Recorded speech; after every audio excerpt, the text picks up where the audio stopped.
Assalamualaikum Mbak Tias, Kak Sinyo, Bapak Ibu. Salam semuanya. Ya, Waalaikumsalam. ya, kita mulai ya sesuai tadi kesepakatan jam 5.35. Bismillahirrahmanirrahim. Assalamualaikum warahmatullahi wabarakatuh. Waalaikumsalam warahmatullahi Alhamdulillah wa nasta'inuhu wa nastaghfiruh wa na'udzu Warahmatullahi billahi min wabarakatuh. syururi anfusina wa min sayyiati a'malina may yahdihillahu fala mudhilla lahu wa may yudhlil fala hadiyalah. Asyhadu an la ilaha illallah wahdahu la syarikalah, asyhadu anna Muhammadan abduhu wa rasuluh la nabiyya ba'da. Alhamdulillah pada pagi hari ini kita dapat berkumpul walaupun lewat Zoom, semoga nanti suatu saat bisa berkumpul secara langsung. Kita mulai dengan membaca basmalah. Bismillahirrahmanirrahim. Selawat dan salam kepada junjungan kita Nabi besar Muhammad Sallallahu Alaihi Wasallam beserta keluarga, sahabat dan tentu orang-orang yang mengikuti jalan beliau. Sebelum dimulai, kami sampaikan bahwa sebelumnya memang ada pembinaan atau pengajian di sekolah alam natur Islam, tapi sudah lama hiatus ya atau vakum gitu.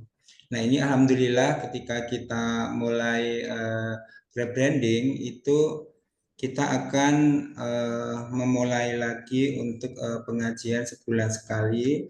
Untuk awal ini kita mulai dari para staf dan guru gitu. Kemudian nanti insya Allah kalau sudah berjalan normal baik sampai bulan Juli akan memulai lagi untuk orang tua insya Allah. Nah ada beberapa hal yang perlu kami sampaikan karena sekolah kita akan rebranding menjadi Sekolah Fitrah Semesta, maka untuk kajian bulanan kita ganti menjadi KAFI. Nah ini adalah KAFI yang perdana. Ini singkatan kajian Fitrah Semesta. Ini adalah yang perdana. Yang insya Allah hari ini kita akan dibersamai oleh Ibu Dr. Sita Resmi. Nanti akan saya bacakan CV-nya. Nah, ada beberapa peraturan sebelum kita mulai, sebaiknya ya disarankan untuk membuka video ya, karena untuk menghormati pembicara, kecuali memang ada beberapa hal yang tidak memungkinkan, misalnya karena koneksinya jelek, ya, sehingga kalau membuka video malah nanti putus-putus. Sehingga kita misalnya ngomong, aku mau jadi A dan sebagainya. Yang kedua, ya kalaupun belum mandi ya cuci muka dulu, ya tidak apa belum mandi. Saya yakin juga ada yang belum mandi ini. Ya nggak apa-apa, yang penting cuci muka dulu kan sudah wudhu ya. Kemudian nanti untuk yang bertanya atau bertanya dan menjawab itu bisa lewat langsung direct ya, lewat saya bisa, atau lewat chat yang umum, atau kalau mau resen monggo silahkan. Jadi bisa bertanya langsung. Jangan lupa dicatat ya, karena nanti insya Allah kemungkinan akan ada evaluasi. Kemudian untuk presensi, karena para staf ada beberapa yang minta maaf ya untuk teknologi belum update, itu manual untuk sementara, besok Senin presensinya manual gitu. Kemudian diharapkan selama kajian berlangsung tidak menimbulkan gangguan ya, jadi mohon di mute dulu untuk mic-nya termasuk saya. Nanti kalau misalnya diberi kesempatan baru di unmute. Baik, sebelumnya kita kenalkan dulu pembicara kita ya, beliau orang yang sangat terkenal di dunia pendidikan dan dakwah. Bisa dibaca sekilas ya. Beliau adalah Ibu Dr. Sita Resmi Sulistiawati Sukamto, MC Terapan ya.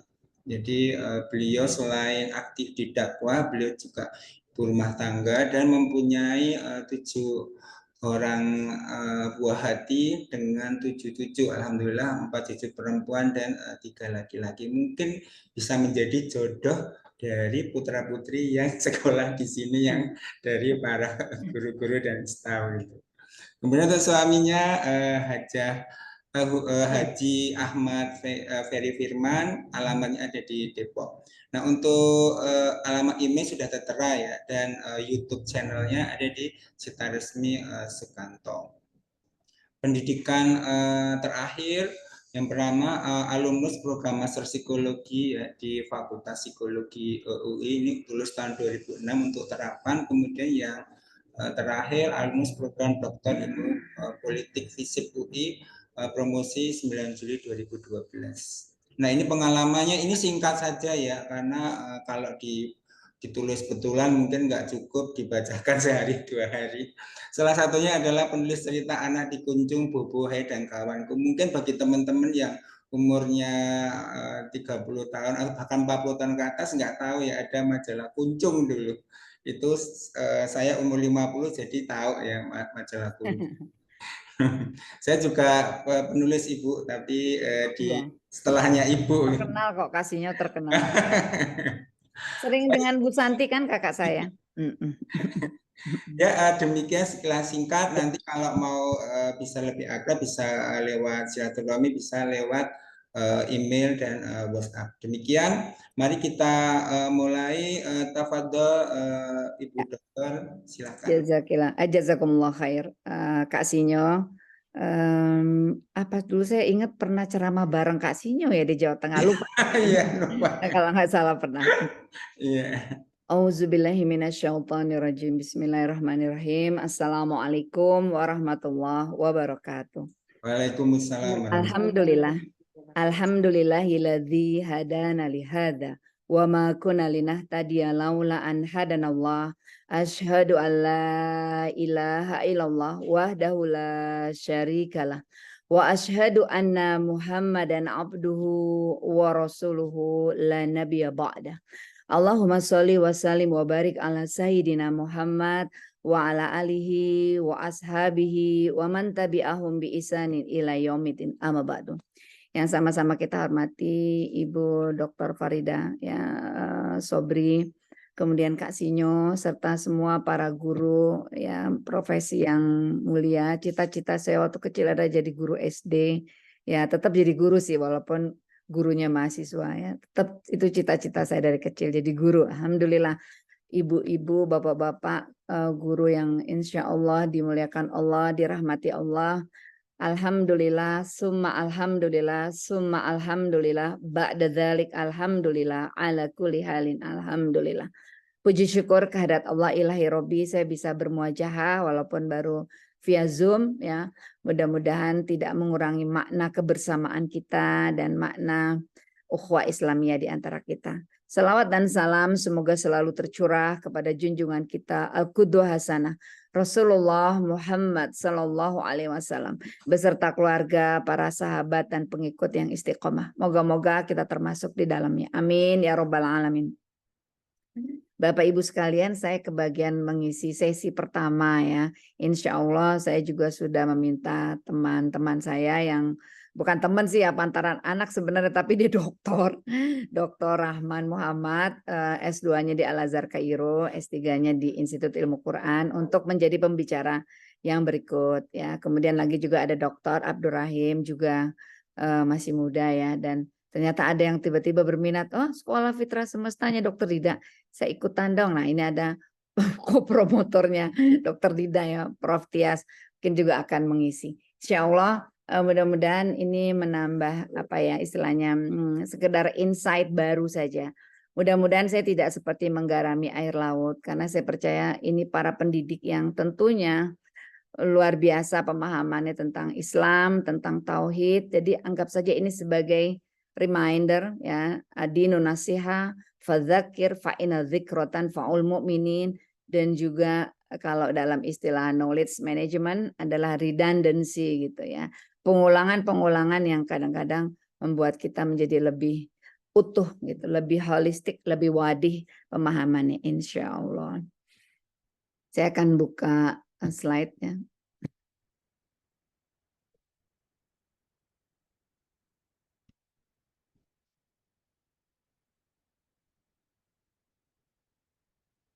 kok mana nih muncul share screen, tunggu.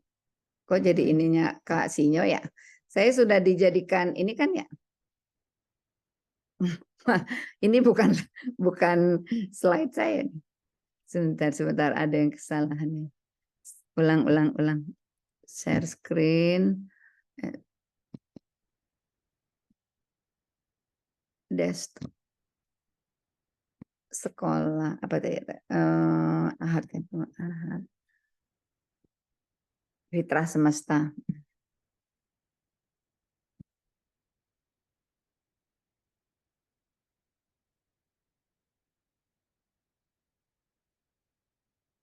Ya, kalau kita bicara tauhid ya, sederhananya mungkin orang ya di Inggris menyebutnya oneness gitu ya. Kemudian ya monotheism. Jadi sebenarnya kalau kita lihat dalam Quran ya, surat As-Saff ayat 8, Uzubillahi minasyaitonir bismillahirrahmanirrahim. Yuriduna liyutfi'u nurallahi biafwahim wallahu mutimmu nurihi walau karihal kafirun. Mereka hendak memadamkan cahaya agama Allah dengan statement mereka, dengan ucapan mereka, tapi Allah kian menyempurnakan cahayanya. Ternyata salah satu daya tarik utama kenapa orang serang berbondong-bondong itu masuk Islam adalah ya tadi konsep ketuhanannya itu, konsep ketuhanannya, monotheism itu. Artinya yang paling logis, yang paling masuk akal sehingga saat ini pergerakannya di dunia ini menurut Prevost ya, sosiolog agama, dia mengatakan bahwa dalam dekade sekitar 2050 menurut Prevost ya, Eropa akan menjadi benua Muslim, gitu ya. Dan prediksinya juga para ahli sosiologi agama dunia, 2070 Islam akan menjadi the largest world religion, gitu, agama terbesar di dunia. Dan itu bukan kaitannya karena hal-hal lain, tetapi tidak lain adalah dari konsep ketuhanannya. Tauhid itu menjadi daya tarik utama. Ada orang yang kemudian ketika ada challenge itu ya, membaca Quran terjemahannya via TikTok ya, via platform lainnya, itu baru di Al-Fatihah sudah kemudian benar-benar terkesima dan masuk Islam. Ada yang dia membacanya dari belakang dan ketemunya langsung surat Al-Ikhlas, dan di situ dia mengatakan ini sih clear banget gitu ya tentang konsep ketuhanan. Jadi artinya saat ini di Eropa sendiri secara umum kecenderungannya mereka akan mencantumkan ateis gitu di KTP-nya. Bukan semata-mata alasan mereka juga, pertama mereka juga meragukan konsep Trinitas, tapi juga karena kan mereka sudah bayar pajak besar ya, 40%, karena konsep welfare state, pengangguran digaji oleh negara, pensiunan digaji oleh negara, ibu rumah tangga digaji oleh negara, tetapi yang menjadi backbone-nya yakni para pekerja semakin sedikit karena populasi menurun, sehingga akhirnya mereka lebih baik mencantumkan ateis gitu supaya tidak di auto debit 10% buat gereja di mana mereka berafiliasi. Jadi artinya saat ini bisa dikatakan persaingan itu terjadi antara Islam dengan ateisme.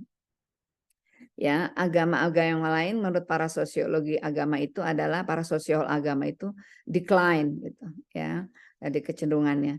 Jadi ini juga satu blessing juga adalah bahwa umat Islam saat ini ya hampir mendekati 2 miliar dari populasi dunia 8 miliar. Sementara contohnya ya orang Yahudi itu masih selalu di bawah 100 juta. Kalau Kristen, Protestan, dan Katolik dipisah sudah Islam nomor 1. Tapi kalau mereka digabung, mereka memang masih nomor 1, Islam kedua. Tapi tadi prediksinya 2070 akan menjadi the largest world religion. Di antaranya juga memang bonus demografi. Saya bicara seperti ini adalah untuk menunjukkan tadi yang Allah mengatakan ya, yuriduna liyutfi'u nurallahi biafwahim wallahu mutimmu nurihi walau karihal kafirun. Dan memang kalau kita melihat seringkali adalah persoalan kejelasan ya konsep Tuhan ini, konsep ketuhanan. Ketika kita bicara tauhid pasti kita paham itu mengesahkan Allah, itu wahada yuwahidu tauhidan, ya mengesahkan Allah. Jadi ini sekali lagi cuma reminder karena Anda semua adalah para pendidik, para guru yang insya Allah paham sekali hal ini. Tetapi kadang-kadang kita perlu lihat nanti adalah aplikasinya gitu. Kalau mungkin secara kognitifnya, secara keilmuan, secara teori gitu, kita tahu gitu. Tetapi kemudian ternyata pada saat kita menjalani kehidupan seolah-olah nggak ada connection gitu dengan semua pengetahuan yang kita miliki itu gitu. Contoh, pada saat kita resah gitu soal rizki aja, maka kemudian jadi kayak kita sedang mempertanyakan keyakinan kita la rozikon ilallah. Allahu rozak, la rozikon ilallah. Wa ma min dabbatin fil ardi illa alallahi rizquha wa ya'lamu mustaqarraha wa mustaudaha kullun fi kitabim mubin. Surat Hud ya ayat 6. Itu ada seorang pencuri yang sedang mencongkel jendela rumah seorang ulama gitu ya. Dan ulama ini sedang sholat malam, bacaannya diperdengarkan lirih gitu. Jadi cukup terdengar karena dalam keheningan. Jadi dia baru mencongkel, tapi ayat yang dibacakan qadarullah semua ayat tentang rizki. Ya, seperti juga surat Al-A'raf ayat 10, walaqad makanakum fil ardi wa ja'alna lakum fiha ma'ayish qalila ma tashkurun. Kami tempatkan manusia di muka bumi, kami jadikan sumber-sumber mata pencaharian, tapi sedikit sekali yang bersyukur. Atau tadi surat Hud ayat 6, tidak ada satu makhluk melata pun yang tidak dijamin rizkinya. Allah tahu tempat tinggalnya dan Allah tahu tempatnya menyimpan rizki. Pencuri itu gemetar gitu, linggisnya jatuh ya. Dan ketika dibuka jendela oleh ulama tadi, ditanyakan apa yang dia lakukan, dia kemudian setengah menangis mengatakan tolabutuh fil ardi wa huwa fis sama. Ku cari-cari rezeki di dunia gitu dengan cara yang tidak halal gitu. Sementara rezeki itu dari langit. Yang menarik adalah kenapa terjadi proses hidayah? Si pencuri tadi paham bahasa Arab.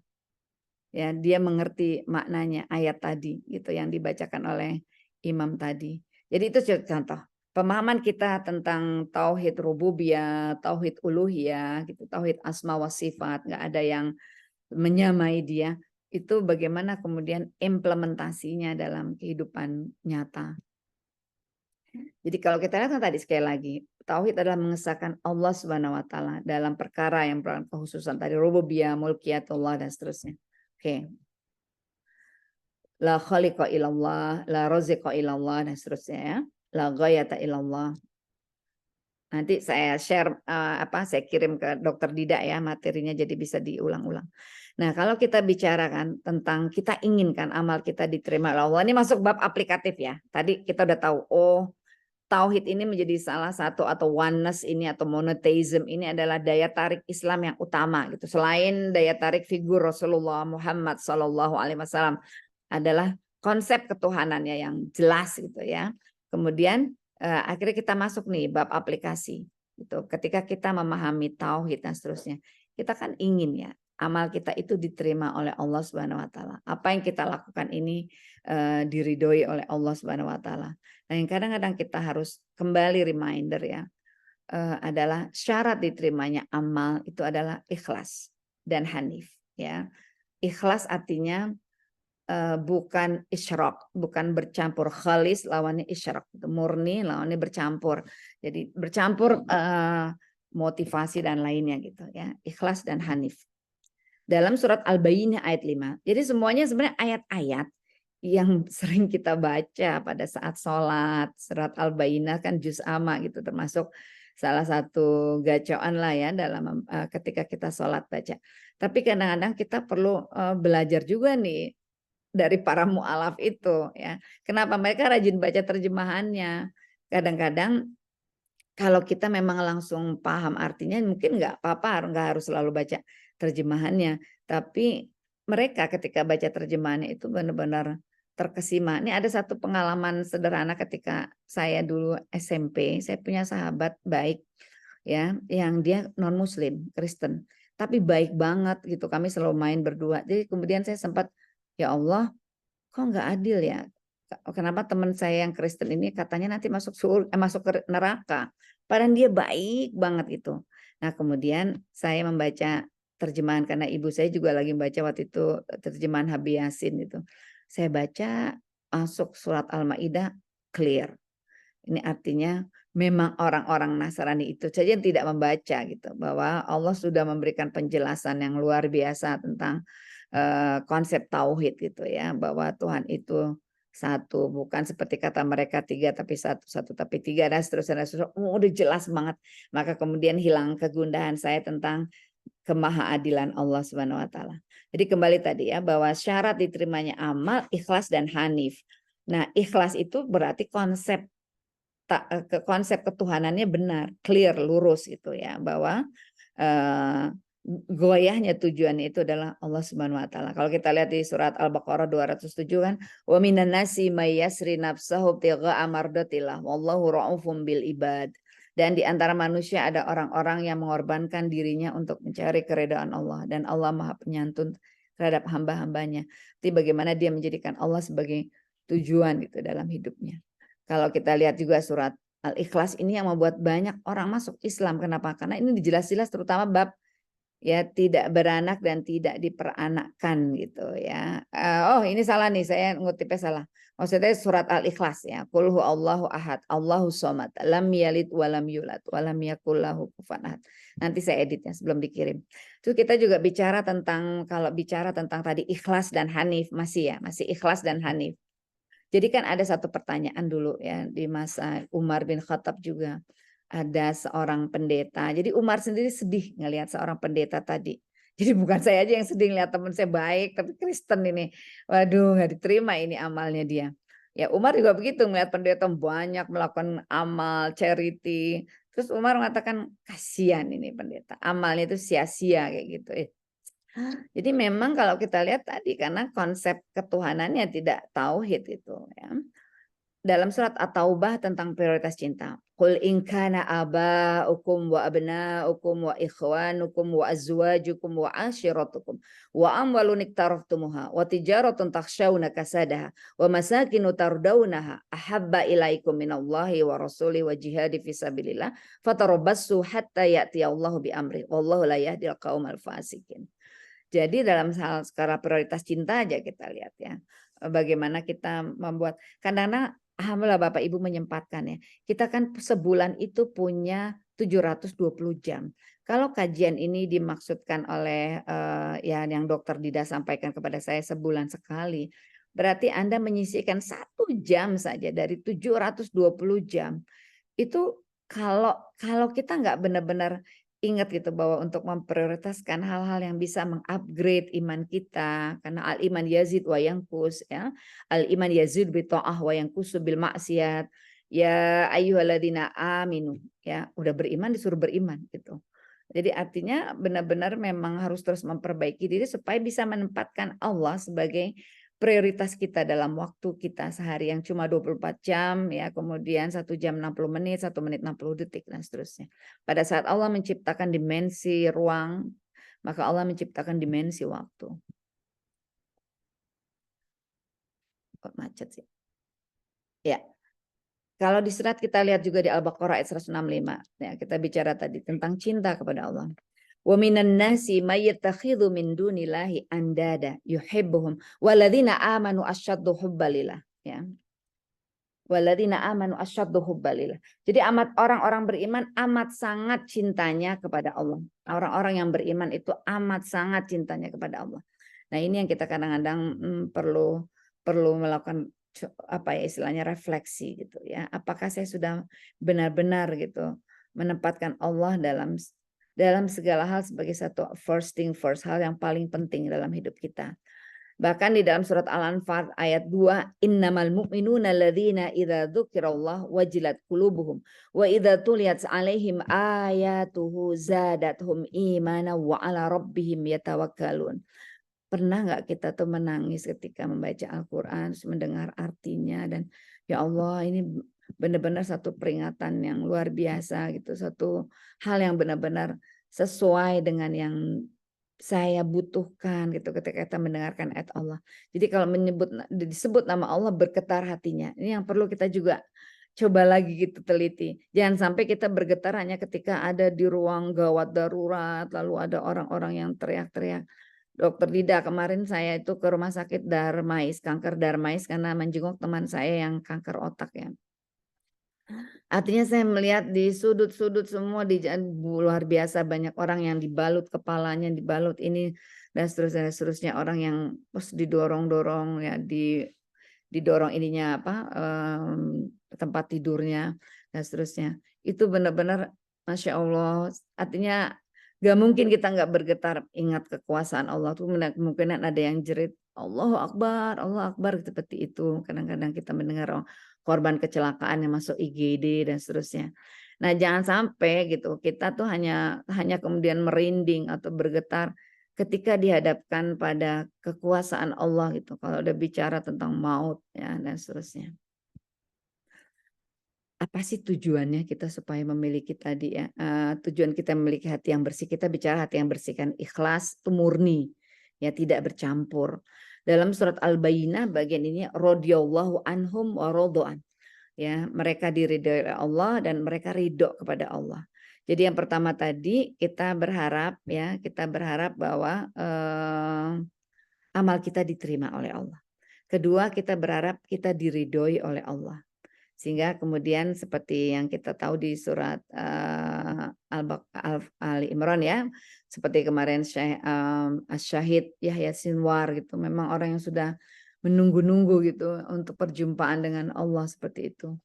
Nah, kita sama-sama tahu lah bahwa mereka hakikatnya selalu hidup ya, jiwanya, kemudian bersama kita, semangatnya, perjuangannya. Al-Ahzab ayat 3 ya. Mereka ada yang ini minal mu'minin rijalun shadaqu ma ahadullah alaihi faminhum man qada nahbahu wa minhum may yantazir wa mabaddalu tabdila. Kalau kita coba lihat juga Al-Fajr ya ayatuhan nafsul mutmainnah irji'i ila rabbiki radiyatan mardiyah fadkhuli fi ibadi wadkhuli jannati. Oke. Sekarang kita masuk bab yang aplikatif. Udah tahu bingkai besarnya tadi frame-nya gitu ya. Kenapa kita harus menjadi orang-orang yang katakanlah senantiasa mengesahkan Allah tapi benar-benar implementatif gitu ya, di breakdown menjadi hal-hal yang benar-benar aplikatif gitu dalam kehidupan kita. Karena konsep Islam itu adalah konsep yang benar-benar ready to use gitu kita gunakan dalam keseharian. Dia bukan hanya ada dalam teori gitu ya, dalam buku-buku filsafat. Sama. Jadi kita bicara, aduh saya pengen jadi orang yang benar-benar murni gitu ya, ketauhidannya gitu, murni keikhlasannya kepada Allah gitu dan seterusnya. Tapi kemudian pas implikasinya dalam kehidupan, kita mulai mengalami problem gitu dalam kehidupan kita. Sebenarnya ini refleksi tauhid kita nggak sih kayak gitu loh. Kalau kita misalnya tadi kita yakin la rozikon ilallah, ya tidak ada penjamin rezeki selain Allah. Allahu Razak. Ingat tadi si pencuri tadi. Talabtu fil ardi wa huwa fis sama kayak gitu ya. Istilahnya kalau kata Ali bin Abi Thalib, rizki itu ada dua jenis gitu. Yang nadlubuhu, rizki itu kita ngejar-ngejar rizki. Tapi ada rizki yang yadlubuka. Rizki itu yang ngejar kamu gitu. Rizki yang ngejar. Dan kalau kita bicara rizki, itu ada 4 tahapan kan. Maaf saya minum dulu. Sama kalau dalam konsep pernikahan, kita bicara tentang surat Ar-Rum ayat 21 itu. Wa min ayatihi an khalaqalakum min anfusikum azwaja litaskunu ilaiha wa ja'ala bainakum mawaddatan wa rahmah. Inna fi dzalika laayatil liqaumin yatafakkarun. Yang paling mendasar sakinah, itu baru kebutuhan elementer. Bayangin, kita hidup with the same person for many years gitu. Hidup bersama orang yang sama, yang itu aja untuk puluhan tahun itu. Kalau nggak nyaman, nggak comfort, ya nggak comfortable dengannya, nggak sakinah, berat banget kayak gitu. Tapi itu baru yang paling mendasar. Kemudian berikutnya adalah mawaddah. Ini ada passion, ada unsur ketertarikan karena physically, seks ya. Kemudian karena dia memang cantik, ganteng, masih menghasilkan uang dan seterusnya. Tetapi ternyata tingkatan paling tinggi rahmah. Nah ini unconditional love. Itu orang tua kita gitu. Kita mulai beranjak tua. Pasangannya udah mulai pensiun, udah menua, udah nggak menarik lagi. Tetapi tetap aja rahmah. Ya, sama soal rizki. Yang pertama tuh paling rendah ternyata harta. Tapi orang semua mau.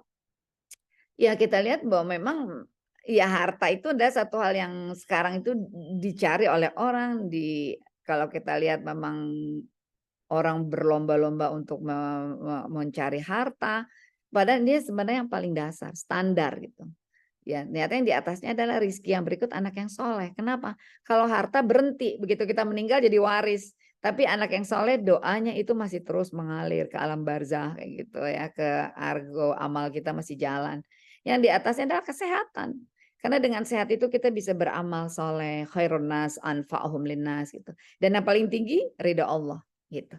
Jadi sekarang kalau kita bicara kok kita ngiri sama orang kayak gitu ya, karena hartanya lebih banyak dan macam, yang kita harus hati-hati juga ternyata yang diungkapkan lebih dulu di Quran kalau bicara hasad ya. Ya kita lihat aja bagaimana Nabi Yusuf, kenapa Nabi Yusuf sampai masuk sumur gitu. Kenapa Nabi Yusuf hampir ya artinya jadi korban kena mangsa. Ini adalah karena hasadnya kakak-kakaknya yang lain ibu itu ya, siblings rivalry tapi yang parah gitu. Nah, kalau kita lihat lagi lebih parah lagi, yang diungkap oleh Quran itu adalah hasadnya para ahli kitab.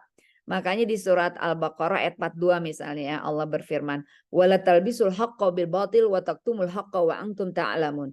Jangan kamu campur adukan yang hak dengan yang batil. Jangan kamu sembunyikan yang hak sementara kamu mengetahui. Kenapa? Karena pendeta ahli kitab itu tahu gitu, mengenal Nabi Muhammad, ya'rifunahu kama ya'rifu abna'ahum, seperti mengenal anak mereka sendiri. Pendeta Buhaira gitu, ketika dia tanya kepada Abu Thalib, ini siapa? Gitu. Dia lihat awan menaungi Nabi Muhammad terus, anakku, bukan. Dia anak yatim piatu dan seterusnya dan seterusnya. Karena itu ada. Salman Al-Farisi ketika mencari kebenaran, dia mengetes, ini sedekah. Nabi Muhammad gak ikutan makan. Besoknya dia bawa lagi, ini hadiah. Nabi Muhammad ikut makan. Terus dia berusaha mencari tanda kenabian di pundak Nabi. Nabi tahu, Nabi langsung membuka ininya dan memberitahu tanda kenabian di pundaknya. Ya, di surat As-Saff ayat 6, wa idh qala Isa bin Maryam ya bani Israil inni rasulullahi ilaikum musaddiqan lima baina yadayya minat Taurat wa mubasysyiran bi rasuli ya'ti min ba'di ismuhu Ahmad falamma ja'ahum bil bayyinati qalu hadza sihrun mubin. Berkata Isa ibnu Maryam, hai Bani Israel, aku adalah seorang rasul yang diutus kepadamu, membenarkan kitab terdahulu Taurat dan memberikan kabar gembira datangnya Nabi bernama Muhammad. Tapi ketika ia Muhammad datang dengan membawa bukti yang nyata, mereka malah mengatakan umatnya ya, ini sungguh sihir yang nyata. Jadi dalam Quran surat An-Nisa 54, Allah sudah menengarai hal ini. Am yahsudunan nasa ala ma atahumullahu wa min fadli. Ataukah mereka dengki kepada Muhammad karena karunia yang telah diberikan Allah kepadanya. Makanya Nabi Muhammad lalu menasihati kita semua gitu agar terhindar dari sifat hasad. Iyyakum wal hasada fa innal hasada ya'kulu hasanah kama ta'kulun naru hataba. Jadi amal kita bisa habis gitu dimakan oleh sifat hasad kita itu sebagaimana api memakan kayu bakar. Jadi kalau kita tahu bahwa setiap orang membawa rizkinya masing-masing, ya kita nggak perlu juga studi banding gitu tentang rizki yang diterima oleh orang lain. Terus kalau sudah melakukan studi komparatif gitu tentang katakanlah rizki orang, nasib orang, lalu apa kita mau melakukan pertukaran nasib kan? Enggak juga gitu. Ya setiap orang membawa satu paketnya masing-masing. Kadang-kadang kalau kata orang Jawa, udahlah jangan iri, itu sawang sinawang itu. Ya kayaknya oh what a perfect life they have gitu. Ternyata wah kalau kita disuruh masuk ke dalam kehidupan mereka belum tentu kita kuat gitu ya. Jadi kalau iri itu bikin kita nggak bersyukur ya, kayaknya kurang aja nggak qanaah. Kalau hasad lebih parah lagi karena kita ingin nikmat yang ada pada orang itu tuh hilang gitu ya. Oke, harusnya ya kebahagiaan orang lain juga jadi kebahagiaan kita. Saya kalau ke apotek di sini ada satu apotek di dekat jalan rumah saya. Gembira adalah obat yang utama gitu. Apoteknya nulis gitu. Jadi kadang-kadang kemarin saya pernah waktu takziah itu kan mau disolatkan sholat Jumat. Berarti kan kita mau nggak mau yang ibu-ibu nungguin dulu gitu. Dengar juga khutbahnya. Khutbahnya khotib itu bilang apa? Hati-hati jangan bersedih katanya. Kenapa? Sedih itu bisa pintu masuknya syaitan kayak gitu ya. Jadi artinya kalau kita lihat orang lain bahagia, kita sedih, itu pintu masuknya syaitan ya.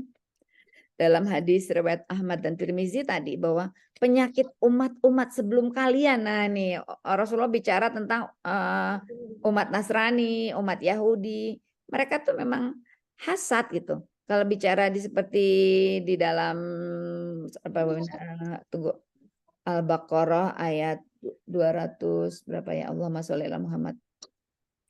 Bahwa orang Yahudi itu orang ini karena mereka tuh dengki gitu dalam diri mereka ya. Walantar doang kayak saya lupa ininya. Tapi intinya mereka itu hasada min indi anfusihim gitu ya.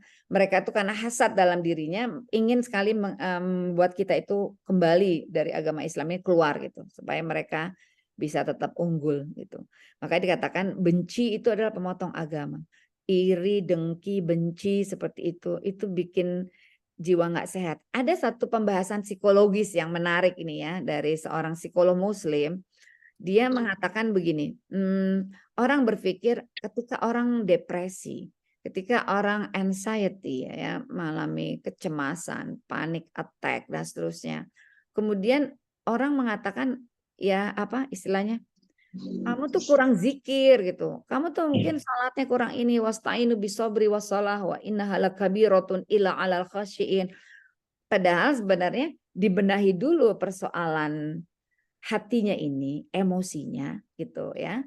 Bukan berarti dia kurang zikirnya, bukan berarti dia kurang salatnya.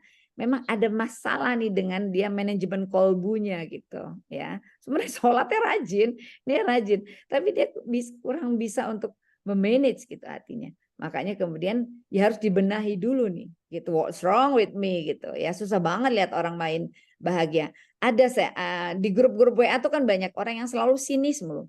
Saya nasehatin itu ya, saya bilang gini, kamu coba deh belajar gaya bahasa lain selain sinisisme gitu.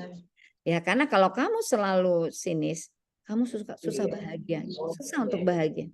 Jadi artinya ada saja yang kemudian menjadi bahan ini kamu ya. Dan kemudian demi zat yang jiwa Muhammad berada di tangan kalian, kalian nggak akan beriman sebelum kalian saling mencintai gitu ya.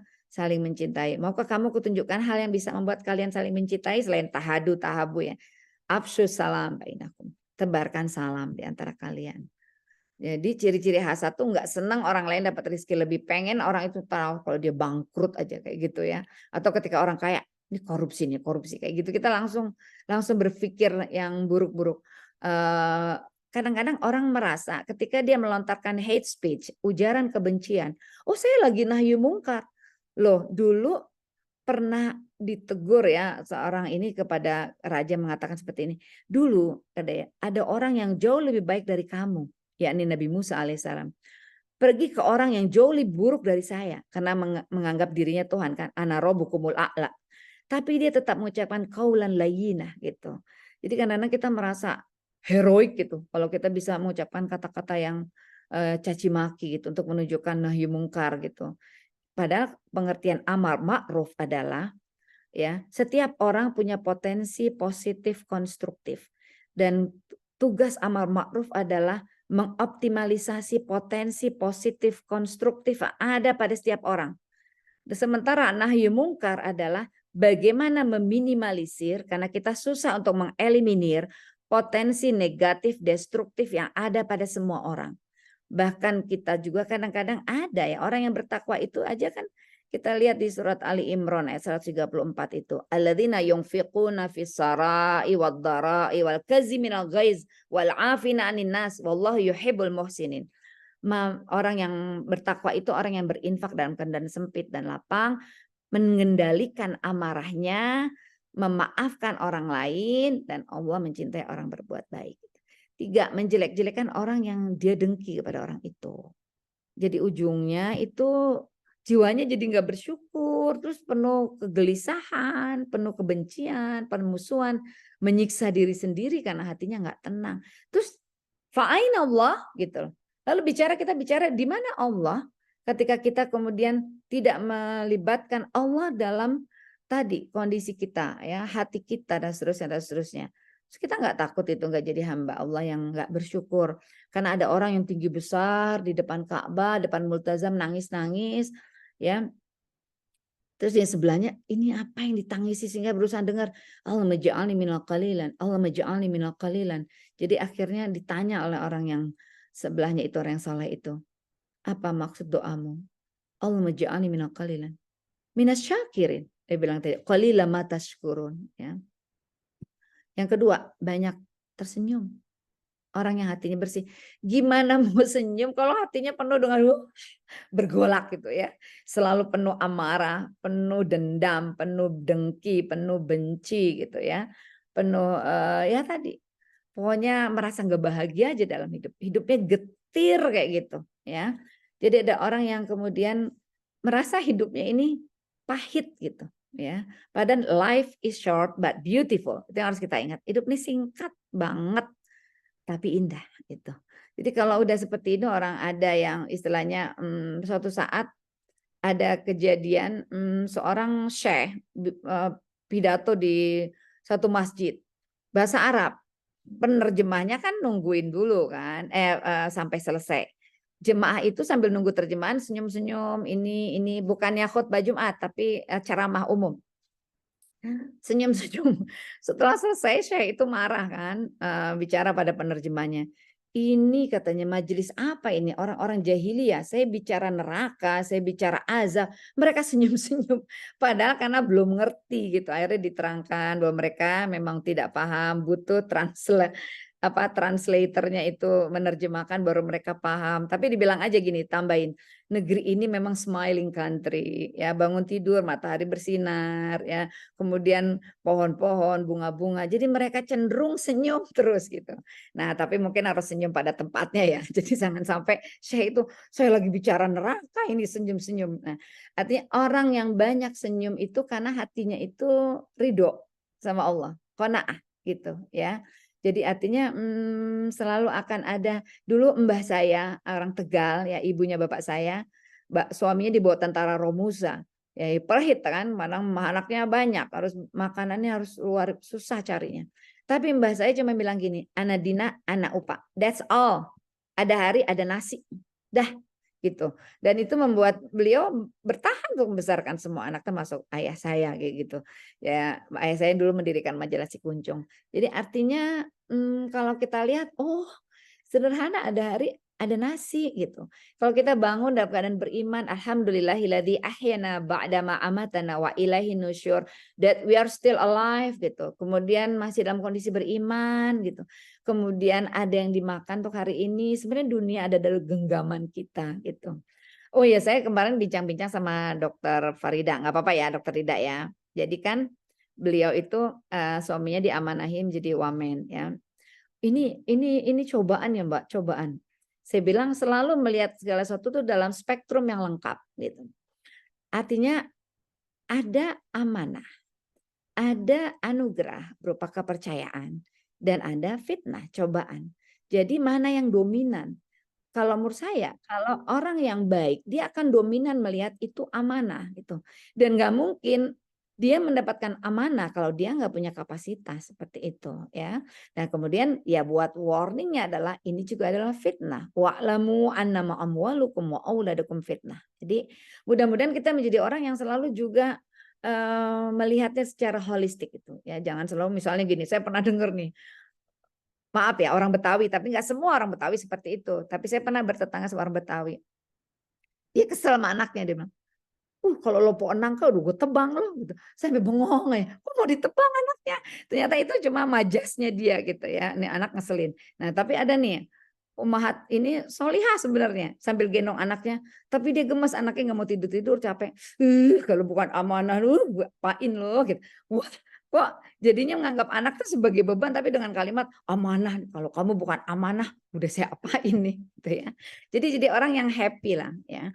Jadi Allah yang menanamkan rasa kasih sayang gitu di hati. Dalam surat Maryam, innalladzina amanu wa amilus solihati sayaj'al lahum rahman wadda. Allah menanamkan di hati kita rasa kasih sayang. Kadang-kadang kita suka heran, kok dia sabar ya? Cobaannya itu berat seperti itu, tapi kok dia sabar? Dia bukannya langsung sabar loh. Ya, karena sabar itu yang pahalanya ubi ghair hisab. Kalau masuk surga tuh cepat-cepat gitu kata Allah, pahalanya atas tanggunganku. Jadi dia orang yang berusaha untuk sabar. Tapi kemudian Allah karuniai kesabaran itu. Jadi bukannya ujuk-ujuk dia sabar, dia struggle untuk sabar. Dan Allah melihat ikhtiarnya untuk sabar, maka Allah karunia kesabaran. Dan tidak ada karunia yang lebih besar selain karunia kesabaran. Termasuk kesabaran untuk ya pengertian adalah never give up gitu. Ya, selalu positive thinking. Insya Allah kemajuan fitrah semesta ya. Insya Allah. Tabassumuka fi wajhi akhika shadaqah. Senyummu ya adalah sodako.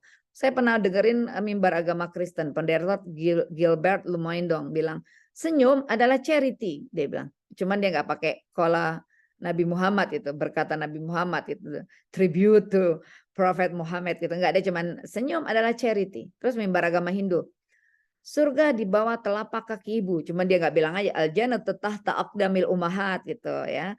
Ini mirip ini sesuai banget surat Al-Anbiya surat 100 surat Al-Anbiya surat 21 ayat 107. Wa ma arsalnaka illa rahmatan lil alamin. Jadi Islam tuh nyiprat semua wisdomnya gitu ya, semua pelajaran-pelajaran kebaikannya buat siapapun. Ya, senyum adalah sedekah tadi ya, Masya Allah. Yang termasuk wajah ceria, kulu ma'rufin sodako, pintu-pintu kebaikan tuh banyak, termasuk senyum. Nanti ini kita sekedar reminder aja. Ternyata kata Jabir bin Abdullah, enggak pernah dia lihat Rasul enggak senyum. Kata Abdullah bin Haris, enggak ada orang yang murah senyum melebihi Rasulullah. Dan senyumnya senyum yang tulus gitu ya, bukan senyum yang semata-mata karena profesi gitu, atau bagi senyum yang komersial. Selamat datang, silakan belanja, itu kan SOP gitu ya, kadang kayak robot gitu mengucapkannya. Tapi ketika orang tersenyum karena memang ada ketulusan di hatinya, itu jangan kamu anggap remeh kebaikan yang kecil walaupun hanya berupa wajah ceria gitu. Nih bahkan AI aja bisa nih. AI bilang apa? Senyum adalah indikasi hati bersih. Dalam Islam senyum itu adalah kebaikan gitu ya. Jadi senyum ini manfaatnya salah satunya aja yang saya ambil, meningkatkan imunitas tubuh. Itu tadi di apotik. Ya, bahagia itu obat gitu. Berarti senyum adalah bagian dari bahagia gitu ya. 3, selalu helpful gitu, selalu gampang nolong orang lain gitu, enggak perhitungan gitu. Enggak semuanya itu diperhitungkan gitu, take and give-nya gitu ya. Dia udah nolongin saya enggak gitu, kenapa saya harus nolongin dia kayak gitu ya. Jadi dia pamrihnya kepada Allah. Jadi nasihat dari ulama itu adalah agar istilahnya pamrih kita kepada manusia itu berkurang, perbesar pamrih kepada Allah gitu. Jadi kayak kalmizan gitu, kayak timbangan gitu. Pada saat pamrih kita kepada Allah optimal, maka kita tidak pamrih kepada manusia. Apa sih yang bisa diberikan manusia gitu ya? Paling hal-hal yang sifatnya duniawi kan. Dan duniawinya betul terbatas. Dia tidak bisa memberikan ketenangan hati atau ya kesehatan atau kebahagiaan. Seperti itu. Dan keselamatan dunia akhirat itu Allah Subhanahu wa taala. Ya jadi artinya kita pamrihnya kepada Allah aja. Mau orang itu ingat nggak ingat kebaikan kita kayak gitu ya. Bisa jadi orang itu sudah melupakan kebaikan kita. Tapi kan catatannya ada jelas di Lauhul Mahfuz gitu. Catatan kebaikan amal kita gitu. Jadi bagaimana kita menolong orang lain dan ternyata kita lihat Indonesia ini menjadi negara yang istilahnya negara yang termasuk negara yang paling dermawan itu berturut-turut. Dan ternyata kesimpulannya karena mereka mayoritas Muslim gitu. Jadi ini ajaran Islam kayak gitu. Oh ya kembali soal tadi happiness ya. Jadi saya jadi ingat sources of happiness di Turki dalam riset itu adalah sumber kebahagiaan rakyat Turki. Yang pertama itu adalah parents, orang tua. Kedua anak, children. Ketiga family. Baru keempat pekerjaan. Dan seterusnya dan seterusnya. Nah, level of happiness di masyarakat Korea Selatan misalnya, itu rendah gitu. Saya pernah ceramah di depan mahasiswa UIN, Syarif Hidayatullah. Lalu ada anak sekarang kan berani ya berdiri, "Ibu, aku sudah percobaan bunuh diri 3 kali." Saya bilang, "Astagfirullah, kenapa sayang?" Saya tuh merasa jelek gitu, saya merasa nggak bahagia Ibu, karena saya selalu dikata-katainnya itu ya. Hidung saya pesek dan sebagainya. Terus saya bilang gini, di Korea itu banyak orang cakep tapi tingkat bunuh diri tinggi gitu. Jadi nggak ada korelasinya lah. Jadi kamu be happy, kamu cantik ya, kamu charming person dan seterusnya, relatif lah. Oke, jadi sekedar nolong orang untuk membesarkan hatinya gitu ya. Nah, kalau ada yang bilang ini, "Bu, itu pengemis di pinggir jalan kan kaya loh Bu," gitu. Gini aja deh, kamu kasih pada saat kamu ikhlas. Jangan kamu beri pada saat kamu tidak ikhlas, pada saat kamu lagi curiga dan seterusnya. Karena masalahnya di Quran surat Al-Ma'arij ayat 19 sampai 25 itu innal insana khuliqa halu'a wa idza massahu syarru jazu'a wa idza massahu khairu manu'a ilal musallin alladzina hum ala salatihim daimun walladzina hum fi amwalihim haqqum ma'lum lisaili wal mahrum. Jadi emang ada juga untuk orang miskin yang meminta dan orang miskin yang iffah yang tidak meminta kayak gitu.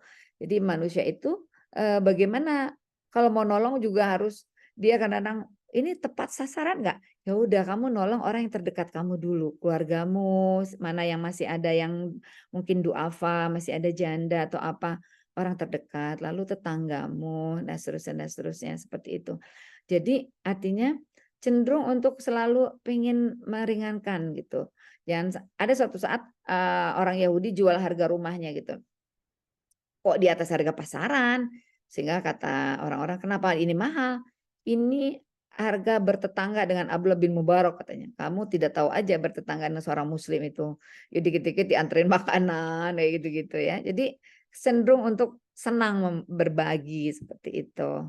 Hadis Rasulullah SAW, khairun nas anfa'uhum linnas, the best among of you is the most contributive one. Yang paling baik itu bukan istilahnya orang yang mungkin wah kelihatan ibadahnya paling khusyuk atau apa, tapi orang yang bermanfaat untuk orang lain gitu ya. Khairun nas anfa'uhum linnas. Jadi paling enggak kita bertanya, mudah-mudahan kita menjadi orang yang kalau ada seorang ibu mengeluh, tangan ibu cuma 2 ya, semua minta tolong ibu. Nah, ibu ini harus bersyukur justru. Kenapa? Dia dikasih peluang amal yang banyak. Tadi Bang Fahri ya, suami Dokter Dida. Dia berarti itu dia lagi dikasih anugerah peluang amal gitu ya, peluang beramal yang lebih besar. Sama kayak seorang ibu, anaknya minta ini minta ini, itu dia sangat bermanfaat, berarti dia sangat berguna. Dunia mata wa khairu mata'ih almar'atu sholihah. Dunia ini perhiasan dan sebaik-baik perhiasan adalah wanita solihah. Apa sih makna solihah? Berdaya guna, bermanfaat gitu. 4. Orang tersebut tidak pernah menyakiti orang lain. Dia cuma 5 ya tanda-tandanya. Orang tersebut tidak pernah orang yang hatinya bersih, yang mudah-mudahan berharap diridhai Allah dan amalnya diterima, dan itu adalah implementasi tauhidnya dia. Dia nggak pernah nyakiti orang lain atau membuatnya patah hati. Ya karena dia ingat hadis Rasulullah, ittaqu zulma fa inna zulma zulmatu yaumal qiyamah. Takutlah berbuat zolim karena zolim itu membuat gelap di hari kiamat. Wajahnya jadi gelap itu di hari kiamat gitu ya. Jadi artinya hati-hatilah dengan doa orang yang terzolimi gitu, karena doanya itu nembus langit tuh tanpa penghalang itu. Jadi ya benar-benar harus takut gitu. Oh, doa orang terzolim itu wah didengar Allah gitu. Jadi jangan sampai kita menjadi orang yang menzolimi orang lain gitu ya. Menzolimi itu bukan sekedar menyakiti dengan kata-kata dan perasaan, ya bersikap tidak adil kepada dia dan itu bagian dari ya karena lawannya zolim itu adil. Karena zalim itu tidak proporsional ya. Surat Al-Isra ayat 23. Tapi kadang-kadang kita tidak sadar. Justru yang kita sakit itu orang-orang yang terdekat kita. Saya mengajar manajemen perubahan. Terus mahasiswa saya presentasi. Ada yang satu, saya ingin proyek pribadi mereka. Saya ingin menjadi pembicara yang lebih baik. Saya ingin menjadi orang yang berbahasa Inggris lebih lancar, seterusnya kan. Kemudian yang satu ini, saya ingin memperbaiki hubungan saya dengan ibu saya gitu. Oke, dia mulai slide gitu. Terus dia prolognya, saya ingin memperbaiki hubungan dengan ibu saya karena saya merasa hubungan kami tidak baik, hubungan kami tidak harmonis. Lalu dia mulai menarasikan, ibu saya itu orang yang selalu melanggar privasi dengan masuk kamar saya tanpa izin. Ibu saya itu orang yang selalu kepo, selalu pengen tahu semua urusan saya. Ibu saya itu pas bagian bab ibu saya itu masakannya tidak enak. Wah, itu cut dulu, stop. Ini mahasiswa ini lagi curcolnya udah kebangetan ini ya, sebagai bagian dari korps ibu-ibu. Saya tanya, kamu anak keberapa? Anak tunggal, Bu. Oke, ibu kamu pendidikannya apa? SMA. Ibu rumah tangga. Oke, there is no option, there is no choice. Dia menjadi housewife, ibu rumah tangga karena soal pendidikan juga yang terbatas gitu. Anak 1, ayahnya sibuk gitu. Sebelum ibu lanjut itu, ibu tanya lagi. Ibu kamu pernah nitipin kamu di panti asuhan? Enggak, Bu. Oke. Tahu nggak kamu? Pernah bayangin nggak kamu berempati? How lonely she is. Gitu. Kamu nyakitin dia loh dengan ngomong seperti itu. Betapa kesepiannya dia. Ya, pengajian mungkin sebulan sekali. Ya, kamu anak tunggal. Pasti dia pengen tahu apa yang kamu lakukan di kampus. Dia pengen bantu ngeliatin bersihin mungkin kamar kamu. Karena dia di rumah terus gitu. Terus punya anak cuma satu, anak UI, belagu lagi saya bilang gitu. Ya dia senyum-senyum kecut gitu. Seorang ibu cukup melahirkan kamu. Tidak harus menjadi chef yang hebat. Nggak harus jadi wanita karir yang cemerlang untuk kamu hormati. Cukup dia melahirkan kamu dan tidak menelantarkan kamu. Udah surga di bawah telapak kakinya. Maksudnya, ya Bu saya perbaiki Bu.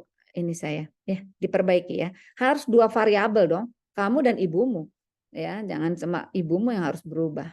Seperti itu. Nah, kita lihat di surat ini. Wa qada rabbuka alla ta'budu illa iyyahu wa bil walidaini ihsana. Ya, imma yablughanna 'indakal kibara ahaduhuma aw kilahuma fala taqul lahumu uff wa la tanharhuma wa qul lahumu qawlan karima. Yang tadi habis saya nasihatin itu malah teman-temannya langsung pada pegang HP. Ini kenapa ya? Saya telepon ibu saya di Kalimantan gitu. Jadi malah yang langsung ingat ibunya yang sedih teman-temannya ya. Jadi gitu, jangan berkata gitu.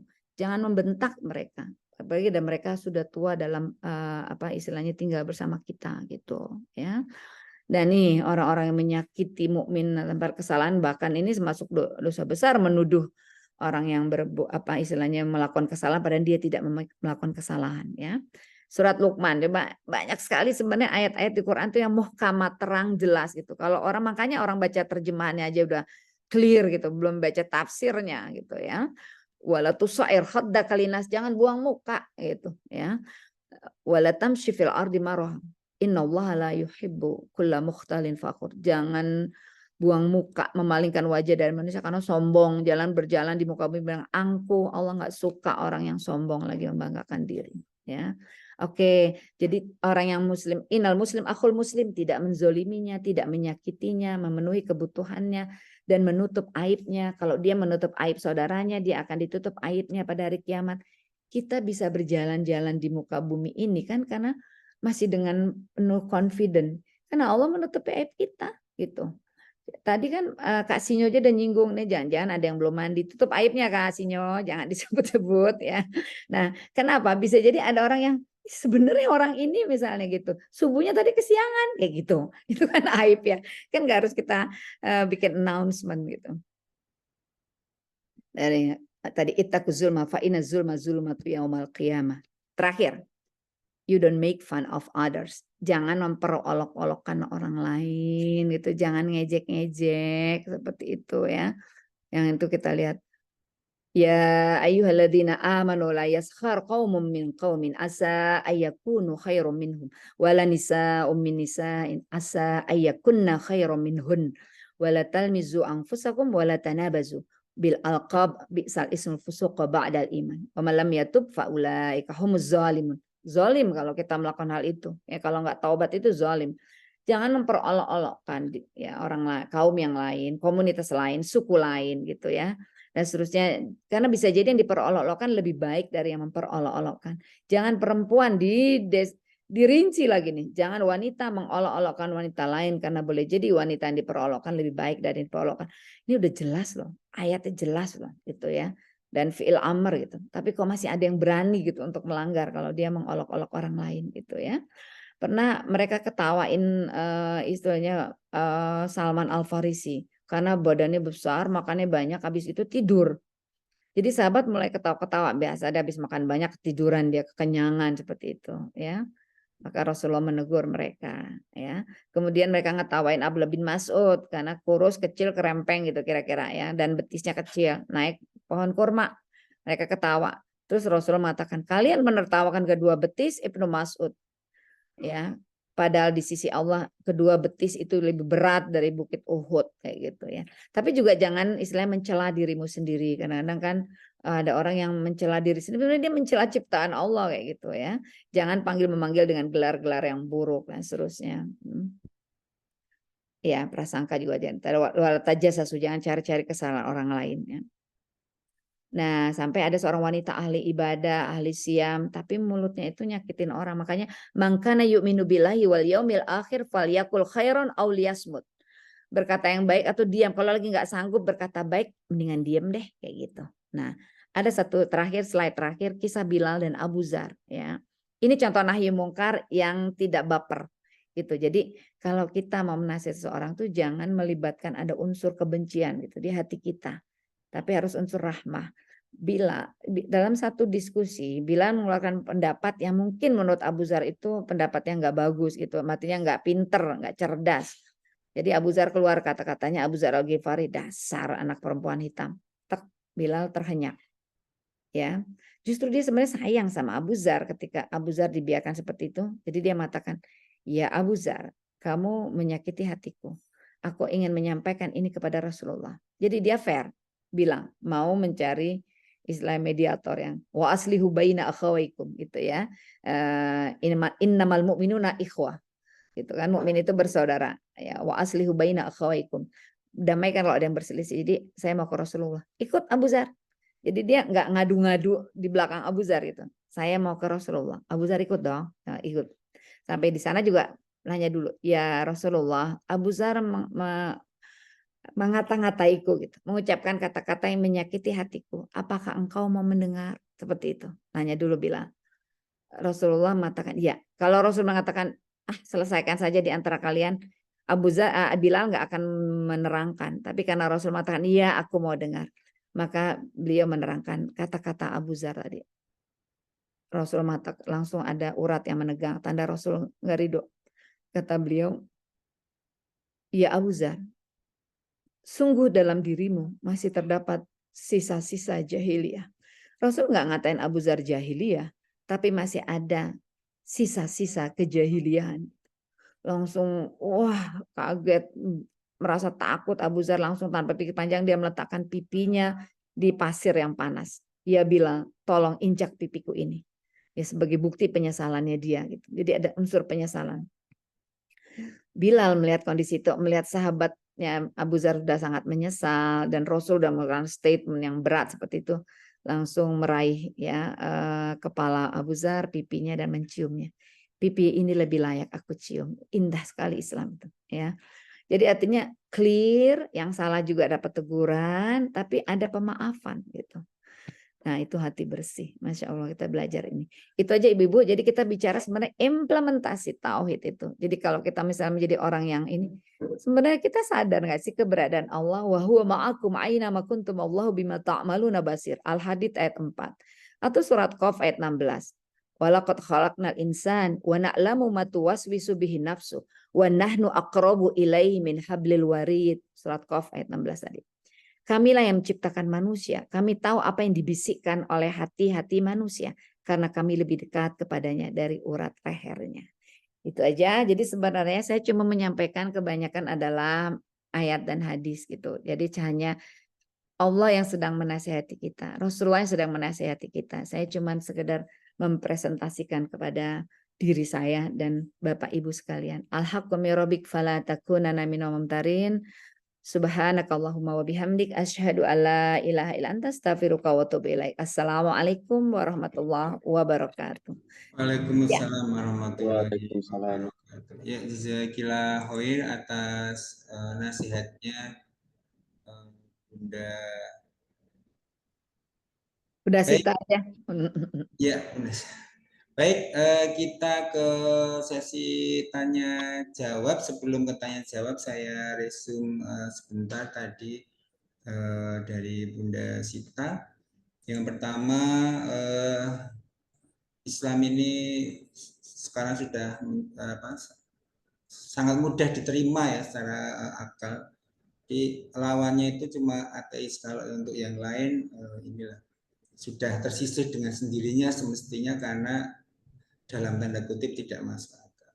Kemudian ciri-ciri beberapa ciri orang yang dia imannya bagus ya. Itu ada 5 ciri yang secara aplikatif, yaitu tidak mudah iri atau dengki. Kemudian banyak tersenyum. Ini kayaknya teman-teman di sekolah Vista ini banyak senyum ya. Alhamdulillah. Kemudian helpful, suka menolong, kemudian tidak menyakiti yang lain, ya. Dan tidak mengejek, walaupun bercanda ya, mengolok-olok. Ternyata saya tadi termasuk ya Ya, dianggap ya. astagfirullah ya, walaupun bercanda tapi ternyata itu Oh, harus hati-hati. bagian dari membuka aib ya. Baik, tafadhol silakan teman-teman untuk kalau mau ada yang ditanyakan baik langsung ataupun lewat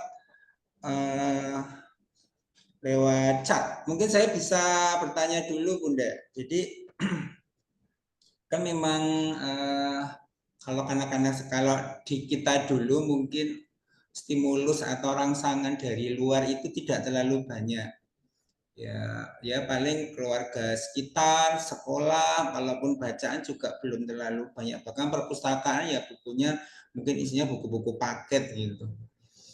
Sehingga kita itu di otaknya nggak terlalu banyak rangsangan budaya, kultur dari luar. Nah, yang saya hadapi Bunda di generasi Z. Oh, ya, kasihnya nanya ya, kasihnya nanya ya. Iya nanya. Oke. Di generasi Z, generasi Alpha itu kita melakukan stimulus mereka kan banyak sekali ya. Ada dewa-dewa ya lewat film-film ya yang asik untuk ditonton. Kemudian di situ nanti ada ruh yang keluar, kemudian bisa berhubungan dan sebagainya. Dan itu ditonton mungkin hampir tiap hari gitu, baik lewat anime, manga maupun drama-drama dan sebagainya. Sehingga ketika mereka grow up itu sudah di otaknya itu sudah mendapat terkontaminasi berbagai macam itu tadi ya, kultur budaya, termasuk dalam hal ini adalah ketuhanan. Nah, bagaimana nih Ustazah kalau bagi kita nih yang masih mempunyai anak-anak yang sedang grow up, sebaiknya untuk supaya ini teguh pendiriannya di dalam memegang bahwa Allah tuh Tuhan tuh satu, yaitu Allah. Ya. Ya. Ya, saya kemarin juga habis mengisi seminar ya, mengantisipasi lahirnya generasi strawberry. Karena suatu saat kalau saya mengisi ibu-ibu orang tua murid ya di siap. bisa kita bahas hal ini gitu. Jadi ini cuma buat ngasih tahu karena materi kita bukan ini hari ini ya. Tapi intinya memang ada kegunaan. Saya pernah mengisi di sekolah Islam di Bekasi juga gitu. Saya nggak usah sebut nama SMA-nya ya, SMA IT gitu. Setelah cerdas menggunakan gadget. Habis selesai ada seorang anak yang minta, "Ibu, saya minta bertemu dengan ibu 4 mata di ruang kepala sekolah." Dia bilang gitu. Anak sekarang kan asertif ya. Kemudian minta izin sama kepala sekolah dan guru-gurunya untuk tidak ada yang ikut di dalam ruangan itu. Saya ingin bicara 4 mata dengan ibu. Seperti itu. Dan dia mengatakan, "Ibu, orang tua saya memberikan kebebasan sepenuhnya kepada saya untuk mencari sumber-sumber informasi. Dan saya tersesat, Ibu." Nah, yang seperti itu dalam curhatan itu, saya tersesat. Dia tersesatnya ke website porn gay. Ya, website yang porno yang buat gay. Dan aku sekarang menjadi gay, Ibu. Dia bilang gitu. Nah, kemudian ya saya merujuk dia ke psikiater ya karena dia udah mulai mengalami berbagai gangguan. Dan alhamdulillah anak itu mau berobat. Dan bahkan kemudian menginfokan, "Ibu, aku berobat ini diantar ibuku, tapi aku minta ibuku di luar. Ya, Umi di luar dan dia tidak tahu. Aku cuma mengatakan mengatasi cemas menjelang ujian gitu." Ya, jadi tahunya nih anak nggak mau ditemani. Padahal dia berobat terapi untuk tadi ya penyimpangan seksual yang dia alami. Jadi ini yang memang benar kita itu menghadapi banyak sumber-sumber lain gitu ya. The world has turned into a small village. Globalisasi itu adalah dunia ini berubah menjadi sebuah desa kecil.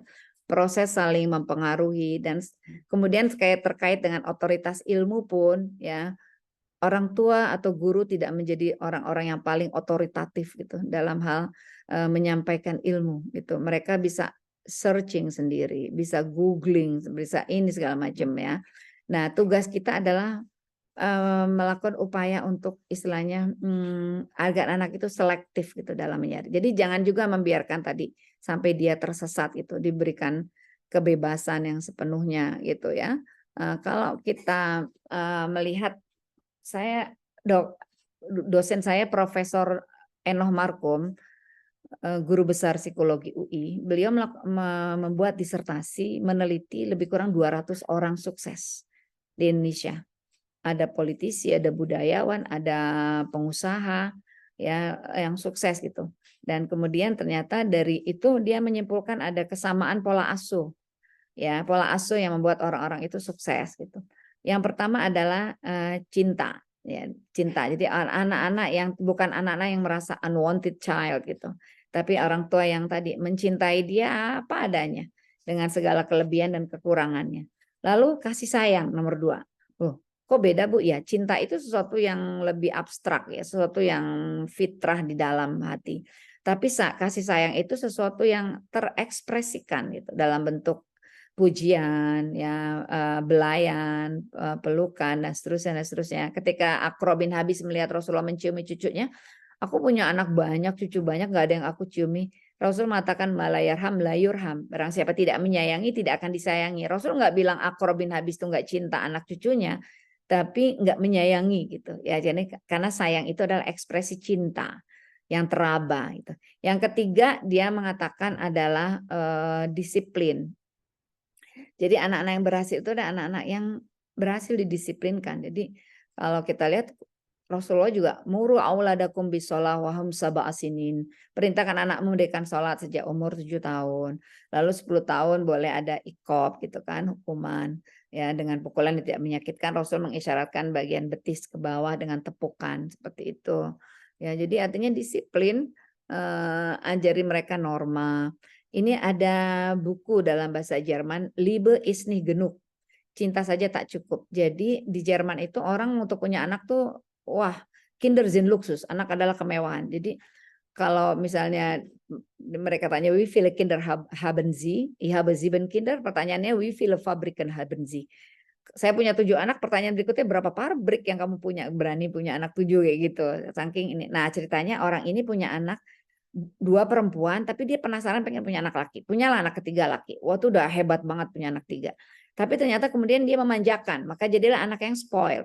Spoiled itu dia kemana-mana, istilahnya ngerebut mainan orang, toto ngeplak kepala anak orang lain segala macam.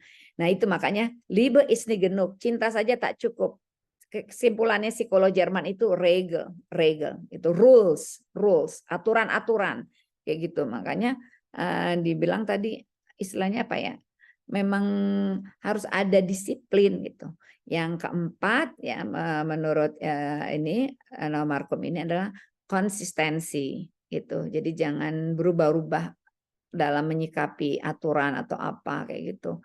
Jadi kalau menurut saya kita juga istilahnya harus tetap percaya diri walaupun katakanlah begitu banyak sumber-sumber informasi, jalin kedekatan gitu, menjadi sahabat gitu anak sehingga dia percaya. Ya kadang-kadang kalau mudah-mudahan dia percaya juga pada gurunya gitu, karena saya pernah ngajar agama Islam cukup lama juga di ekonomi UI ya. Itu banyak mahasiswa yang curhat gitu di luar pelajaran. Misalnya, ya ibu aku udah nggak virgin seperti itu. Kalau dia bicara ke ibunya mungkin kan gubrak ibunya apa shock atau apa. Ya saya membesarkan hatinya dia hijrah pakai jilbab. Bismillah dia bilang ya. Allah Maha Pengampun, Maha Penyayang. Atau ada mahasiswa ibu, aku pengen berhenti menjadi pemabuk. Seperti itu mahasiswa saya. Seperti itu artinya untungnya dia curhat pada orang yang bisa dipercaya, yang bisa membesarkan hati dia dan seterusnya ya. Jadi artinya kalau menurut saya kita semua itu harus mau tiba-tiba suatu saat anak-anak ini meluruskan hal yang nggak benar dari kita, ya kita juga harus menerima gitu supaya mereka merasa nyaman dengan kita gitu. Jadi benar tadi banyak sumber ini segala macam, tapi coba aja optimis gitu, optimis bahwa banyak nilai-nilai Islam yang juga mereka bahkan dijadikan aja mereka tuh juga jadi punya semangat berdakwah secara global gitu. Karena mereka tahu budaya global yang lainnya seperti itu, mereka bikin kreativitas gitu loh untuk bisa berdakwah. Ada namanya, saya lihat YouTube channel Obaid, itu masih muda dia, bapaknya mualaf Inggris, dia ini dan tinggal di Arab sempat. Dia bikin YouTube bagus sekali tentang perjalanan umroh dia di Mekah, Madinah. Itu dengan teknologi apa istilahnya luar biasa ya, bikin secara media audio visual yang menarik banget cara bikinnya. Anak-anak kita tuh pinter-pinter, bisa jadi dia bisa bikin. Saya juga misalnya senang nih orang yang berdiri berderet-deret itu. Dan ternyata banyak yang nggak tahu kan, misalnya tentang nama nabi atau doa, ganti orang yang di belakangnya, ganti orang lagi di belakangnya, pertanyaan yang sama ini. Jadi kreativitasnya diarahkan anak-anak itu sesuai dengan surat Al-Fat ayat 28. Huwaladzi arsala rasulahu bil huda wa dinil haqqi liyuzhirahu ala dini kullih wa kafa billahi syahida. Dialah Allah yang telah mengutus Rasulnya dengan membawa petunjuk dan agama yang benar agar dimenangkannya atas semua agama lain. Dan cukuplah Allah sebagai saksi. Jadi artinya mereka kita arahkan pengetahuan dia tentang dunia global. Jangan kemudian kita menjadi istilahnya takut. Karena memang kata Rasulullah, didiklah anakmu. Karena anakmu akan hidup di zaman yang berbeda dengan zamanmu. Ghairu zamanikum gitu ya. Yang itu yang membuat kita harus ada istilahnya cara baru gitu. Karena problemnya baru, new problems ya harus berarti new solution gitu. Jangan dulu zaman ibu, dulu zaman bapak itu udah zaman yang sudah berlalu, nggak bisa kita pakai cara lama untuk menangani anak sekarang. Jadi artinya pengetahuan global mereka ya, mereka terpapar budaya global, terpapar hal ini, dijadikan itu sebagai sarana mereka untuk ya oke, kamu sekaligus juga menjadi istilahnya dai global gitu. Kamu bisa menyampaikan Islam secara luas gitu melalui berbagai hal gitu ya. Menurut saya kita udah mulai kan, coba aja lihat sederhana, ada supporter timnas Indonesia kan, ada beberapa yang kadang-kadang baca selawat, itu kan dakwah secara global, padahal nih bidang olahraga dan anak-anak pasti suka olahraga gitu ya, hal-hal yang seperti itu. Oke, jadi jangan juga kemudian takut pada perubahan zaman, tapi kita antisipasi. Karena Nabi juga udah menyuruh kita. Kenapa Rasulullah menyuruh sahabatnya belajar bahasa Ibrani gitu ya? Kenapa Rasulullah menyuruh sahabat yang memang ahli untuk itu, untuk belajar ini? Ya, sempat masuk utlubul ilm walau bisin gitu. Jadi memahami bahasa atau apa itu juga untuk memahami budaya mereka. Dalam rangka kemudian tadi menyampaikan Islam gitu ya, rahmatan lil alamin. Barangkali itu Kasihnya. Mungkin ada satu lagi sebelum kita tutup. Ya, jazakallahu khair. Jadi kembali ke orang tua ya, cinta apa adanya, kasih sayang, disiplin dan konsisten terhadap aturan yang dibuat. Ya, Ya, kerjasama pertanyaan. juga ya orang tua dan guru. Kerjasama Ya, orang dan ya guru. insya Allah kita juga orang tua di sekolah. Iya betul. Jadi menjadi sama gitu kok, konsisten. Silakan teman-teman kalau mau ada yang bertanya, masih ada waktu sekitar 7 menit. Ya, Silakan. betul. Sharing nggak mesti nanya ya? Ya, Sharing. silakan. Nanti kita buatin kuis ya untuk evaluasi dan dapat Ada hadiah. guru TK yang konsul ke saya. Ya kan nggak apa-apa deh saya yang karena Ya. nggak ada yang nanya saya ngomong. Dia bilang, Bu, saya punya anak didik nih yang bandel banget katanya. Nggak bisa diem ini segala macam. Pokoknya jadi troublemaker. Terus saya bilang, Ibu, pertama saya bilang jangan apa melakukan labeling gitu ya dengan dia bandel seperti itu. Saya harus nasihatin dia gitu ya. Kemudian coba barangkali kita yang harus introspeksi ya. Kita memahami nggak tipe belajar anak gitu. Karena anak-anak yang tipe belajarnya auditori gitu ya, harus dengan pendengaran. Ada juga yang istilahnya audio visual gitu, harus yang memang dia harus dengan melihat. Ada yang kinestetik. Nih anak ibu nih kayaknya ya anak didik ibu nih yang kinestetik, yang dia memang harus bergerak. Dan itu di Demak ya, sekolah-sekolah tahfiz Quran yang tingkat SD, itu kadang sambil main tali loh. Mereka ngapalin juz amaknya, ini loncat-loncat segala macam. Karena itu kan di ilmu pedagogi juga ada dua cara yang efektif juga dalam mendidik anak. Yang pertama ada storytelling gitu ya, bercerita. Yang kedua adalah dengan read aloud gitu. dibacakan keras-keras kayak gitu. Jadi ada tipe yang memang dia kayak nggak dengerin begini, tapi sebenarnya ini. Nah, contohnya bisa begini, Bu, dipenuhi Bu kebutuhan 3 tipe belajar ini gitu. Ibu guru TK itu bilang ini. Misalnya Ibu menerangkan kupu-kupu gitu. Ibu harus pakai gambar yang besar kupu-kupu gitu misalnya ini. Ini anak-anak gambar kupu-kupu, kasih lihat tuh kupu-kupunya, Ibu gurunya juga menggambar ya. Buat anak yang dia harus melihat secara visual itu. Lalu buat anak yang auditori, ibu gurunya bernyanyi gitu, harus bernyanyi. Ya, kupu-kupu yang lucu dan seterusnya, nyanyilah dia. Kemudian ya sebutin si anak itu, misalnya Ali gitu. Ali, kamu jadi kupu-kupu. Nih Ali nggak bisa berhenti diam ini. Dia akan lari dari sudut ke sini menirukan kupu-kupu. Dia pulang bayangkan, Mama, tadi aku jadi kupu-kupu. Dia kan bicara seperti itu. Dia ikut kontribusi dalam proses pembelajaran gitu. Bukannya Mama, aku dimarahin guru lagi. Mama, aku disetrap lagi kayak gitu. Tapi Mama, aku tadi jadi kupu-kupu. Jadi kadang-kadang kita introspeksinya sudah benarkah metode kita mendidik gitu. Dan saya berharap kemarin kasus kekerasan di penitipan daycare anak di Depok tuh ya. Dia mencengkram anak orang ini segala macam. Loh, anak ini amanah kayak gitu ya. Artinya satu hal yang kita harus ini ada I need this job or I love this job. Itu yang harus para pendidik tolong. Ya. Jangan sekedar I need this job. Tapi I love this job. Gitu. I love children. Gitu. Jadi bayangin aja anak-anak itu akan mengenang. Saya sampai sekarang hafal guru SD saya. Saya nggak hafal dosen saya nggak terlalu karena ada yang dosen di S1, S2, S3. Tapi guru SD saya satu yang mengajarin saya baca tulis. Kelas 1 Bu Sri Rahayu, kelas 2 Bu Maisuri udah meninggal semua.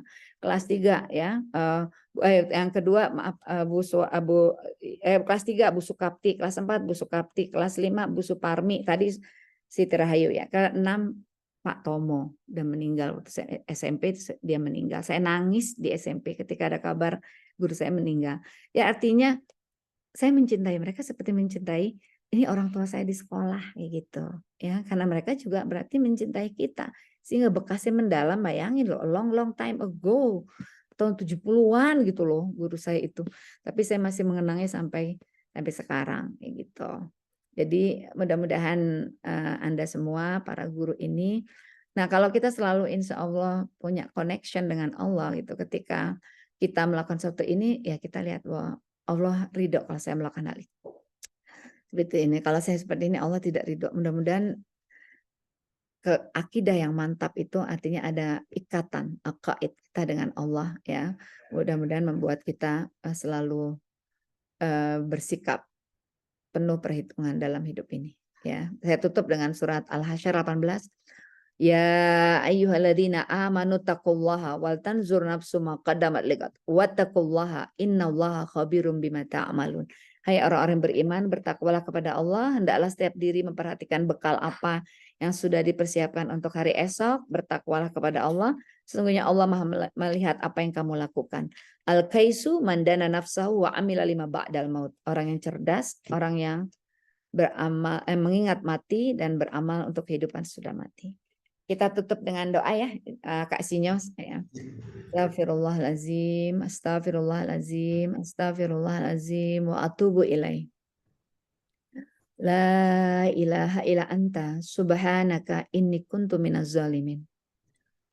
Allahumma inna nas'aluka bi annaka antallah la ilaha illa anta Allahu ahad as-samad alladzi lam yalid wa lam yulad wa lam yakul lahu kufuwan ahad. Allahumma rahmataka narju, ya Allah pada rahmatmu semata kami berharap. Wala takilna ila anfusina torfata ainin. Jangan tinggalkan kami barang sekejap pun. Wa aslih lana fi sya'ni kullahu la ilaha illa anta. Perbaiki urusan kami ya Allah, tak ada Tuhan selain Engkau. Allahumma la sahla illa ma ja'altahu sahla wa anta taj'alul hazna idza syi'ta sahla. Ya Allah, tak ada yang mudah melainkan apa-apa yang Engkau jadikan mudah, dan Engkau mampu mengubah yang sulit menjadi mudah jika Engkau kehendaki. Allahumma inna nas'aluka husnul khatimah. Allahumma rizukna taubatan nasuha qoblal maut. Allahumma hawin alaina fi sakaratul maut. Allahumma rizukna salamatan wa afiatan wa sihatan wa mu'afatan wa farhatan. Allahumma rizukna rizqan halalan thayyiban wasi'an wa barakatan fih wa ilman nafi'an wa sihatan min kulli da'in. Ya Allah, ya Rahman, ya Rahim, Allah menja'alna minat tawabin, wa ja'alna minat mutatahirin. Ya Allah, jadikanlah kami hamba-hambamu yang bertaubat, membersihkan diri. Dan membersihkan diri kami lahir batin. Ya Allah, bantu kami untuk membersihkan hati kami dari sifat iri, dengki, benci, amarah, dendam, dan sifat-sifat buruk lainnya, ya Allah. Hanya dengan pertolongan-Mu, ya Allah, kami bisa menjadi orang-orang yang selalu membersihkan hati kami. Amin ya rabbal alamin. Rabbana atina fid dunya hasanah wa fil akhirati hasanah wa qina adzabannar. Subhana rabbika rabbil izzati amma yasifun. Wassalamun alal mursalin walhamdulillahi rabbil alamin. Assalamualaikum warahmatullahi wabarakatuh. Waalaikumsalam warahmatullahi wabarakatuh. Warahmatullahi wabarakatuh. Pas jam 7. Jazakallah. Jam Jazakallah. 7 Khair, Mbak pas banget. Fitra. Iya, jazakallah 7.00. khair atas tausiahnya Ustadz dan Bunda. Baik, kita tutup dengan istighfar 3 kali. Astagfirullah, astagfirullahaladzim, astagfirullahaladzim. Kalau saya ada salah kata dan silap saya minta maaf. Tutup dengan doa kafaratul majelis. Subhanakallahumma wa bihamdika asyhadu an la ilaha illa anta astaghfiruka wa atubu ilaik. Sehat selalu Bunda dan teman-teman semuanya. Ini foto ya? Selamat melanjutkan aktivitasnya. Dokumentasi. Iya, dokumentasi Kak Iya, Sinyo. sudah tadi saya dokumentasi. Oh, udah. Oh iya, ini saya lagi ya. Silahkan dibuka. Iya. 1, 2, 3. Iya. Sudah 3 kali saya dokumentasi. Baik, amanilah aktivitas ya selalu. Kenapa Yang tidak? Enggak, Ustadz Jayat yang ketinggalan masuk Oh, tadi iya, kameranya iya. pas Kak Sinyo. Oke, Iya. lengkap. Masya Allah, barakallah fikum. Selamat Jazakillah khair, Mbak menjalankan Fitra. tugas Bapak Ibu. Iya, jazakillah khair Dokter Ya, Dida. amin. Assalamualaikum. Sehat selalu semuanya. Warahmatullahi wabarakatuh.